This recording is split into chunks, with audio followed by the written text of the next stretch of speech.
सुबोध नाम का एक व्यक्ति शहर में नौकरी करता था, इसलिए उसे रोजाना ही गांव से शहर आना जाना पड़ता था। वो जिस गांव में रहता था वो एक पहाड़ी इलाका था जो बहुत सुनसान हुआ करता था। ज्यादा आबादी भी नहीं थी। कोई बस या कोई और साधन सीधा गांव तक नहीं आता था, इसलिए सुबोध ने सुविधा के लिए एक मोटरसाइकिल खरीद ली थी। एक दिन सुबोध जब गांव वापस आ रहा था,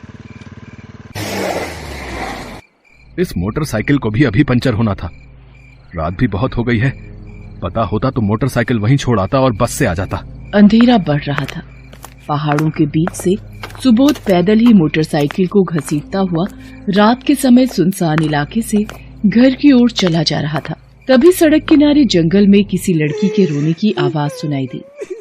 ये इतनी रात में सुनसान जंगल में कौन रो रहा है? ये तो किसी लड़की के रोने की आवाज सुनाई पड़ती है। मुझे जाकर देखना चाहिए।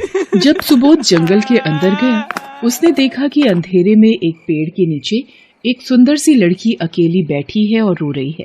सुनिए, आप इतनी रात में इस भयानक जंगल में कैसे आ गई? और आप रो क्यों रही हैं? कुछ तो बोलिए। जब तक आप बताएंगे नहीं, मैं आपकी परेशानी को कैसे समझूंगा? मुझे कुछ भी याद नहीं है। मैं अपनी याददाश्त भूल गई हूँ। मुझे अपना नाम तक याद नहीं है। मुझे बस इतना याद है, मैं गाड़ी से टकराई और मुझे चोट लग गई। उसके बाद मैं इस जंगल में रास्ता भटक गई। आप रोना बंद कर दीजिए। आप चिंता मत कीजिए। पास में ही मेरा घर है। आप मेरे साथ मेरे घर चल सकती हैं। पर मैं आपके साथ, आपको मेरी वजह से बेकार में परेशानी होगी। पर मैं इतनी रात में आपको इस जंगल में अकेले भी तो नहीं छोड़ सकता। ये मेरी इंसानियत के खिलाफ होगा। इसलिए कुछ भी मत सोचिए और मेरे साथ चलिए। सुबोध उस अनजान लड़की को घर ले आता है। अगले ही दिन पूरे गांव में ये बात फैल जाती है कि सुबोध किसी अनजान लड़की को जंगल से लाया है। लड़की को आए 1-2 दिन बीत चुके थे। सुबोध बेटा, इस तरह से कब तक ये लड़की हमारे घर में रहेगी? गांव के लोग भी बातें बनाने लगे हैं। माँ, ये बेचारी बेसहारा है। अपनी याददाश्त भी भूल चुकी है। इसे कुछ भी याद नहीं है कि ये कहाँ से आई है। गांव वालों का कहना है कि तू इस लड़की से शादी कर ले ताकि इस लड़की को भी सहारा मिल जाए। पर माँ, इस तरह मैं कैसे हाँ कर दूं? मुझे भी एक बार लड़की से बात करनी होगी। तो ठीक है, चलकर बात कर लेते हैं।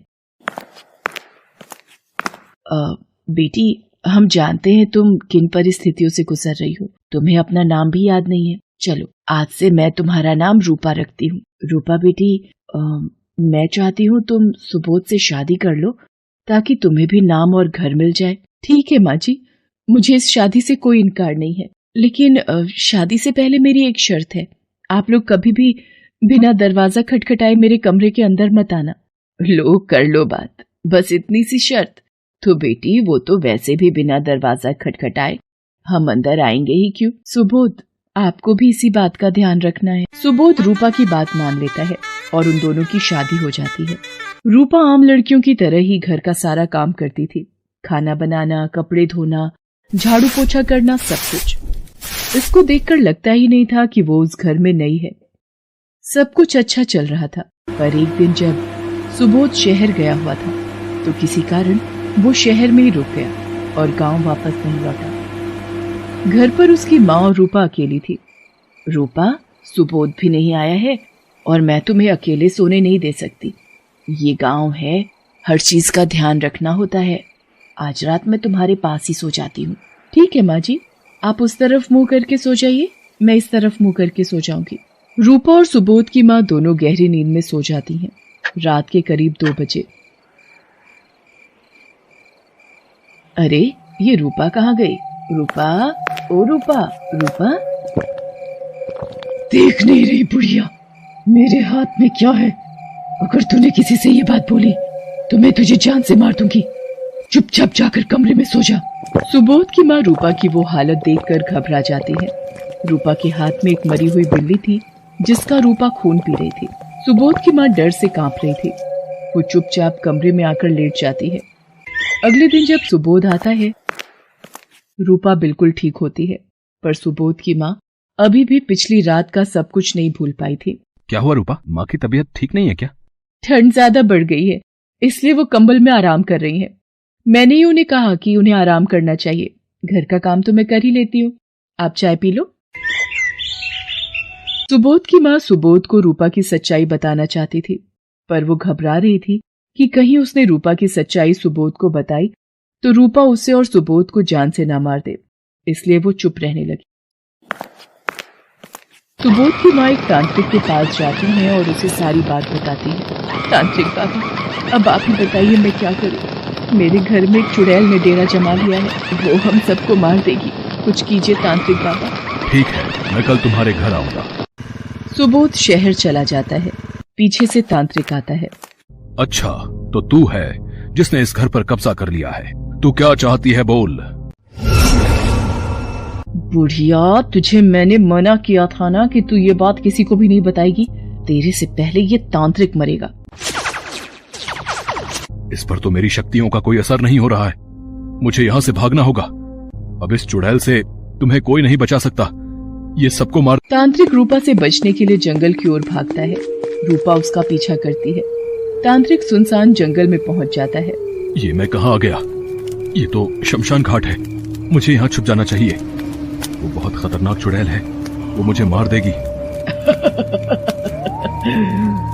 तू मुझे मारने आया था, अब तू नहीं बचेगा। रूपा तांत्रिक को जान से मार देती है और घर आकर सुबोध के सामने ऐसे बर्ताव करती है जैसे कुछ हुआ ही नहीं। अरे रूपा, कहाँ गई थी तुम? रात होने को आई है। अरे मैं तुम्हारे लिए ये गरम गरम जलेबी खरीदने गई थी। सुबोध, मुझे तुम्हें कुछ बताना है। पहले खाना तो खा लो माँ, फिर आराम से बात करते हैं। ये लो जलेबी खाओ।